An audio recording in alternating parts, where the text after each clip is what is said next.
जंगल में एक मीनू चिड़िया रहती थी। मीनू चिड़िया ने एक अंडा भी दिया होता है और इसका एक छोटा सा बेटा मनो चिड़ा भी था। मनो चिड़े, देखो तो ये अंडा कितना बड़ा है। यकीनन इस बड़े से अंडे में से तुम्हारा कोई भाई या फिर बहन निकलेगी। तभी वहाँ पर कोमल चिड़िया भी आ जाती है। मीनू चिड़िया, मैं तुम्हारा अंडा देखने आ गई हूँ। वाह भाई, तुमने तो बहुत बड़ा अंडा दिया है। कोमल चिड़िया, कितने समय बाद आई हो तुम, और दूसरे जंगल से आने में तो बहुत ज्यादा थकन हो गई होगी तुम्हें। नहीं मीनू चिड़िया, बल्कि मैं तो बहुत ज्यादा खुश हूँ और एक बहुत जरूरी बात भी करनी है मुझे तुमसे। अरे हाँ कोमल चिड़िया, कहो क्या बात करनी है तुम्हें। मीनू चिड़िया, तुम तो जानती हो कि मैं अब तक कितने सारे अंडे दे चुकी हूँ, परंतु मेरे सारे ही अंडे खराब हो जाते हैं। बस मैं चाहती हूँ कि तुम्हारे इस अंडे में से जो भी बच्चा निकले वो तुम मुझे दे दो। मैं उसे पाल पोस कर बड़ा करूंगी। कोमल चिड़िया, ये तुम क्या कह रही हो। मैं अपना बच्चा तुम्हें कैसे दे सकती हूँ। मीनू चिड़िया, मैं तो तुम्हारी बहन हूँ। अगर तुम मुझे अपना बच्चा दे दोगी तो मुझे बहुत ज्यादा खुशी होगी। देखो, तुम मना मत करना मुझे। कोमल चिड़िया, तुम्हारी इस लगन को देखकर मैं जान चुकी हूँ कि तुम मेरे बच्चे का बहुत अच्छे से ख्याल रखोगी। इसीलिए तुम खुश हो जाओ, जब इस अंडे में से बच्चा निकलेगा तो मैं तुम्हें दे दूंगी। समय बीतता गया। एक महीना गुजर जाता है। मीनू चिड़िया के अंडे में से एक नन्हा सा प्यारा सा चिड़ा निकलता है। मम्मा मम्मा, मुझे भूख लगी है, मुझे भोजन खाना है। हाँ मेरे बेटे, मैं अभी तुम्हें भोजन देती हूँ। तभी वहाँ पर कोमल चिड़िया भी आ जाती है। अरे वाह भाई, ये नन्हा चिड़ा तो बहुत ज्यादा ही सुंदर है। मैं अपने बेटे सोनू चिड़े को ले जाने आई हूँ मीनू चिड़िया। सोनू चिड़े, अब से तुम कोमल चिड़िया के साथ रहोगे, और वो भी दूसरे जंगल में। हाँ मेरे प्यारे सोनू चिड़े, मैं तुम्हारा बहुत अच्छे से ख्याल रखूंगी। चलो मेरे साथ चलो तुम। फिर कोमल चिड़िया सोनू चिड़े को अपनी पीठ पर बिठाकर अपने जंगल ले जाती है। मेरे पति की मृत्यु हो गई थी और मैं बहुत ज्यादा ही अकेली थी, और अब मेरे पास मेरा ये सुंदर सा बेटा सोनू चिड़ा आ गया है। अब तो मैं कभी भी अकेली नहीं होंगी। मम्मा, ये अंडा किसका है। बेटा, ये अंडा मेरा है, लेकिन हर बार की तरह कहीं इस बार भी ये अंडा खराब ना हो जाए। मुझे तो इस अंडे से कोई भी उम्मीद नहीं है। मम्मा, मुझे भूख लग रही है, भोजन दे दो। फिर इस तरह कोमल चिड़िया सोनू चिड़े का बहुत अच्छे से ख्याल रखती है। मीनू चिड़िया, तुमने अपनी बहन कोमल चिड़िया को अपना बेटा दे तो दिया है, परंतु वो उसका अच्छे से ख्याल तो रखेगी ना। मेरी बहन कोमल चिड़िया बहुत अच्छी है, और मैंने देखा है कि वे सोनू चिड़े का बहुत अच्छे से ख्याल रख रही है। इस तरह एक महीना भी गुजर जाता है। कोमल चिड़िया के अंडे में से एक नन्ही सी चिड़िया निकलती है। कोमल चिड़िया तो बहुत ज्यादा ही हैरान हो जाती है। हाय रे, ये मैं क्या देख रही हूँ। मैंने तो इस अंडे का बिल्कुल भी ख्याल नहीं रखा था, और मैंने अपनी सारी उम्मीदें भी खत्म कर दी थी, परंतु मेरे इस अंडे में से तो एक सुंदर सी चिड़िया निकली है। अब तो सोनू चिड़िया अपनी नन्ही चिड़िया का बहुत ही अच्छे से ख्याल रखती है और इसे अपने परों से भोजन खिलाती है। मम्मा मम्मा, कब से आप सोनू चिड़िया को भोजन खिला रही हो, मुझे भी तो खिलाओ। हाँ तो तुम कोई छोटे बच्चे तो नहीं हो, खुद खा लो तुम। अब कोमल चिड़िया अपनी सगी बेटी सोनू चिड़िया और सोनू चिड़े में फर्क करने लगी थी। कोमल चिड़िया सोचती है, अगर मुझे पता होता कि मेरे इस अंडे में से नन्ही सी चिड़िया निकल जाएगी तो मैं कभी भी मीनू चिड़िया के बेटे को पालने के लिए नहीं लेती। हर समय बस सोनू चिड़ा मेरी बेटी से मुकाबला करता रहता है। मम्मा, मैं अपनी बहन सोनू चिड़िया के साथ खेल लूं? कोई जरूरत नहीं है सोनू चिड़े, मेरी प्यारी सी चिड़िया बहुत मासूम है। यकीनन तुम इसे नुकसान पहुंचाओगे, और वैसे भी अब तुम बड़े हो गए हो। अब से सारा भोजन तुम ढूंढ कर लाओगे, और मैं अब से भोजन नहीं ढूंढूंगी। परंतु मुझे तो अभी अच्छे से उड़ना भी नहीं आता, मैं भोजन कहाँ से ढूंढ कर लाऊंगा। अच्छा, अब तुम मुझसे जबान लड़ाओगे, मैं तुम्हें अभी बताती हूँ। फिर कोमल चिड़िया एक डंडी से सोनू चिड़े को मारने लगती है। अब तो बेचारा सोनू चिड़ा रोजाना ही खुद भोजन ढूंढने चला जाता था। और पहले अगर आप भी इंडिया से हो तो वीडियो को एक लाइक करके चैनल को सब्सक्राइब कर देना। और अब कोमल चिड़िया सोनू चिड़े को भोजन भी खाने नहीं देती थी। वहीं दूसरी तरफ जग्गू पक्षी मीनू चिड़िया के पास आता है। मीनू चिड़िया, मैं कोमल चिड़िया के जंगल से आया हूँ। तुमने अपने बेटे सोनू चिड़े को कोमल चिड़िया को देकर बहुत बड़ी गलती करी है। जब से कोमल चिड़िया की बेटी हुई है, ये बेचारे सोनू चिड़े को बहुत ज्यादा मारती है और इससे सारा काम भी करवाती है।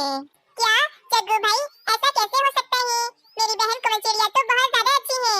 अगर तुम्हें मेरी बात पर भरोसा नहीं है तो तुम खुद जाकर देख लो। मीनू चिड़िया बहुत ज्यादा परेशान हो जाती है और वे फौरन कोमल चिड़िया के जंगल चली जाती है। कुछ देर के बाद मीनू चिड़िया कोमल चिड़िया के घर के बाहर आती है। मीनू चिड़िया खिड़की से घर के अंदर देखने लगती है। अरे सोनू चिड़ी, यहाँ ऐसे क्यों लेटी हो? अभी बहुत सारे काम पड़े हैं। मेरी सोनू चिड़िया को आम खाना है, जाओ जाकर पेड़ से एक आम तोड़ कर लाओ। मम्मा, मुझे बहुत भूख लग रही है, उठने की हिम्मत नहीं है। इतना सोनू चेड़ा उसी समय बेहोश हो जाता है। ये तुम सो कैसे गए? मैं तुम्हें अभी सबक सिखाती हूँ। फिर कोमल चिड़िया रोज की तरह आज भी सोनू चिड़े को डंडे से मारने लगती है। रुक जाओ कोमल चिड़िया, तुम मेरे बेटे को कितनी बुरी तरह से मार रही हो। मुझे पता नहीं था कि तुम इतनी ज्यादा जालिम हो। अगर तुम मेरे बेटे को पाल नहीं सकती थी तो मुझसे मांगा क्यों था? मैं तुम्हें कभी माफ नहीं करूंगी। इसे तो मुझे फौरन उल्लू वेची के पास लेके जाना चाहिए। ना जाने इसे क्या हो गया है। अरे हाँ भाई, ले जाओ अपने बेटे को। मुझे भी तुम्हारे इस बदतमीज बेटे की कोई जरूरत नहीं है। मीनू चिड़िया अपने बेटे को अपनी पीठ पर बिठाकर फौरन उल्लू वेची के पास ले जाती है।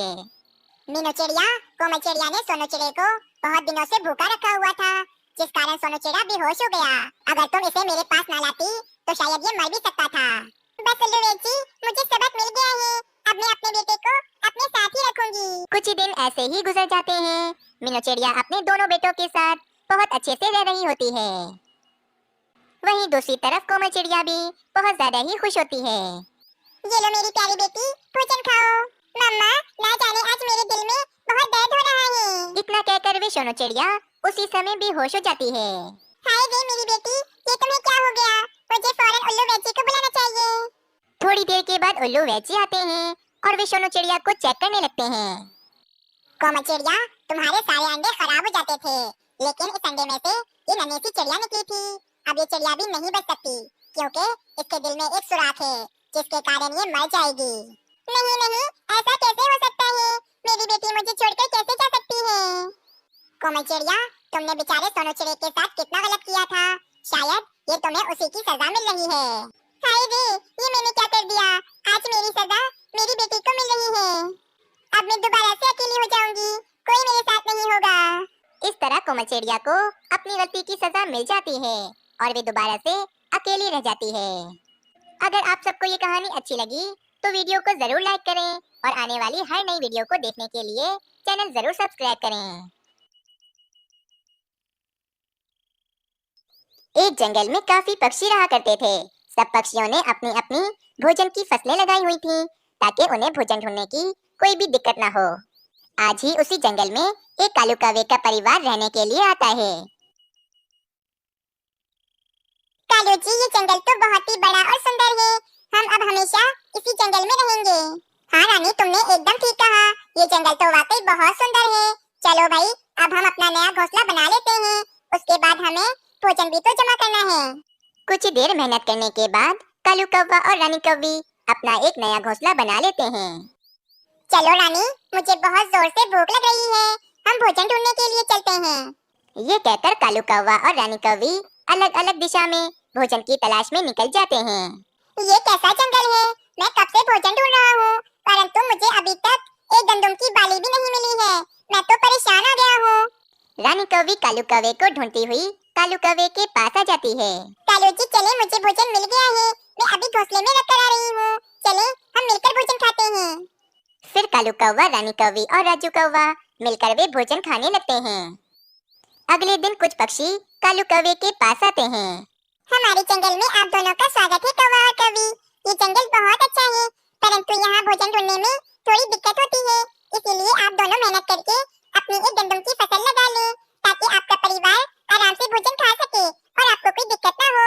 वैसे भी बारिशों का मौसम आने ही वाला है। आप दोनों बारिशें आने से पहले ही अपनी गंदम की फसल लगा लें। हाँ, मीनू चिड़िया एकदम ठीक कह रही है।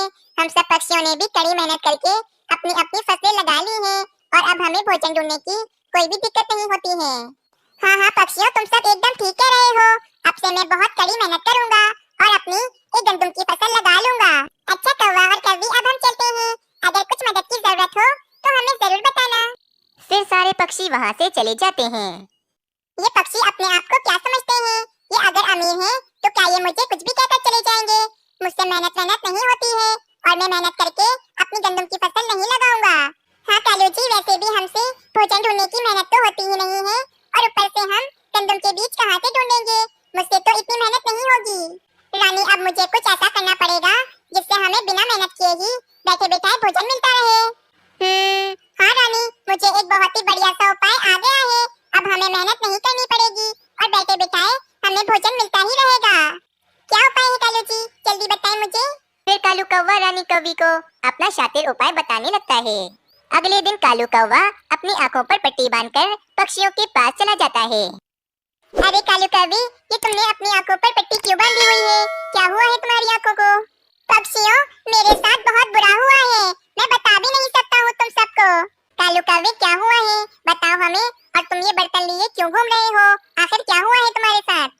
पक्षियों, कल मैं अपनी गंदम की फसल लगाने के लिए गंदम के बीज ढूंढ रहा था कि अचानक चीलों ने मेरे राजू कौवे पर हमला कर दिया, और राजू कौवे को बचाने के चक्कर में चीलों का पंजा मेरी दोनों आंखों में लग गया, और उसी समय मेरी दोनों आंखें खराब हो गई हैं, और अब मुझे कुछ दिखाई नहीं दे रहा है। वैद्य जी ने मुझे कहा है कि अब मैं कभी भी कुछ नहीं देख पाऊंगा, और अब मैं हमेशा हमेशा के लिए अंधा हो गया हूँ। कालू कौवे, ये तो सच में तुम्हारे साथ बहुत बुरा हुआ है। अब तुम भोजन कैसे ढूंढोगे, और अब तुम अपने परिवार का ध्यान कैसे रखोगे? मीना चिड़िया, मुझे अपनी परवाह नहीं है, परंतु मेरा बेटा राजू कौवा अभी बहुत छोटा है, मैं उसे अकेला छोड़कर भोजन ढूंढने कैसे जा सकती हूँ? और कालू जी की तो दोनों आंखें ही चली गई हैं, वे भी भोजन नहीं ढूंढ सकते हैं। अब तो मेरा परिवार भूखा ही मर जाएगा। नहीं नहीं रानी, मेरी आंखें चली गई हैं तो क्या हुआ, मैं यहाँ पर ये बर्तन लेकर खड़ा रहूंगा, कोई ना कोई पक्षी तो मेरी मजबूरी देखकर मुझे भोजन दे ही देगा। कालू कौवे, कोई ना कोई नहीं, बल्कि हम पक्षी ही तुम्हें भोजन देंगे, तुम बिल्कुल चिंता मत करो। इतना कहकर सारे पक्षी वहाँ से चले जाते हैं। कुछ देर के बाद सभी पक्षी थोड़ा थोड़ा भोजन लेकर आते हैं, और एक एक करके पक्षी अपना अपना भोजन कालू कौवे के बर्तन में डालकर वहाँ से जा रहा होता है। थोड़ी देर के बाद कालू कौवे का बर्तन अब भोजन से भर गया होता है, और सब पक्षी भी वहाँ से चले गए होते हैं।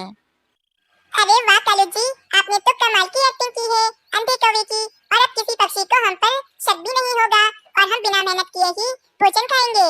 हाँ रानी, अब बिना मेहनत किए स्वादिष्ट भोजन के मजे लो। अगले दिन भी कालू कौवा ऐसे ही एक बर्तन लेकर बैठ जाता है। कोई तो पक्षी इस गरीब अंधे पक्षी की मदद करे, बहुत भूख लग रही है, कोई तो मुझे भोजन दे दो। कालू कौवा ऐसे ही पक्षियों को बेवकूफ बना रहा था, और सभी पक्षी कालू कौवे का बर्तन भोजन से भर देते हैं। कुछ दिन ऐसे ही गुजर जाते हैं। 1 महीने के बाद जंगल में एक सच का अंधा कबूतर मांगने के लिए आता है। अरे कोई पक्षी मेरी मदद करो, इस अंधे कबूतर को कोई भोजन दे दो। अरे ये अंधा कबूतर यहाँ कहाँ से आ गया है, जरूर ये भी मेरी तरह नाटक कर रहा है। फिर कालू कौवा इस अंधे कबूतर के पास जाता है। ए अंधे कबूतर, चलो भाई यहाँ से चले जाओ, ये मेरी जगह है, मेरे मांगने का धंधा तुम खराब मत करो, चलो भाई यहाँ से निकलो। ये सब बैठा तोता भी देख रहा होता है, और वे तोता फौरन ये बात पक्षियों को बताने के लिए चला जाता है। तोता पक्षियों के पास आता है और पक्षियों को सारी बात बताने लगता है। तोते, परंतु ऐसा कैसे हो सकता है, कालू कौवा हमसे इतना बड़ा झूठ कैसे बोल सकता है? मीना चिड़िया, मुझे तो वे कालू कौवा पहले से ही लालची और कामचोर लगता था। हाँ मीना चिड़िया, उस कालू कौवे की आंखें बिल्कुल ठीक हैं, वे कालू कौवा हम सब पक्षियों को पागल बना रहा है।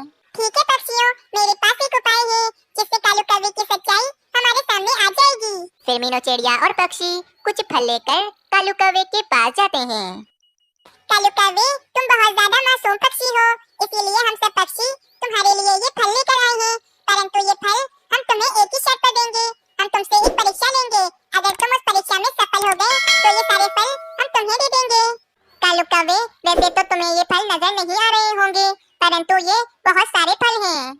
कालू कौवा इतने सारे फल देखकर लालच में आ जाता है और कहता है, पक्षियों बताओ मेरी क्या परीक्षा है? कालू कौवे, मेरे बराबर में जो पक्षी खड़ा है तुम्हें इसका नाम बताना है, तुम देख तो नहीं सकते, इसीलिए मैं थोड़ा थोड़ा तुम्हें इसके बारे में बताती हूँ। मेरे बराबर में जो पक्षी खड़ा है इसका रंग काला है।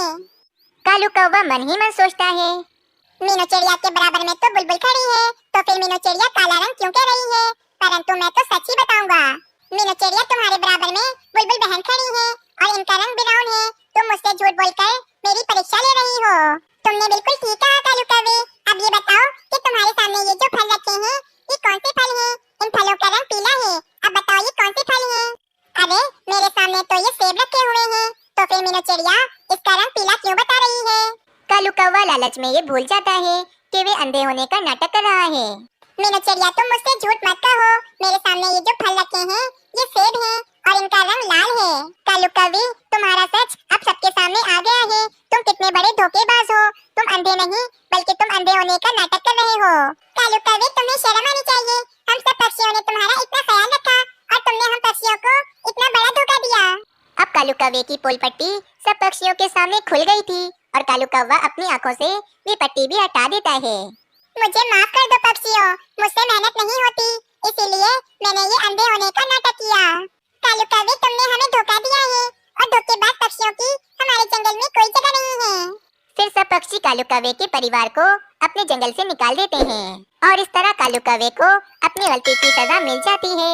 इस कहानी से हमें ये सीख मिलती है कि हमें कभी भी किसी को भी धोखा नहीं देना चाहिए।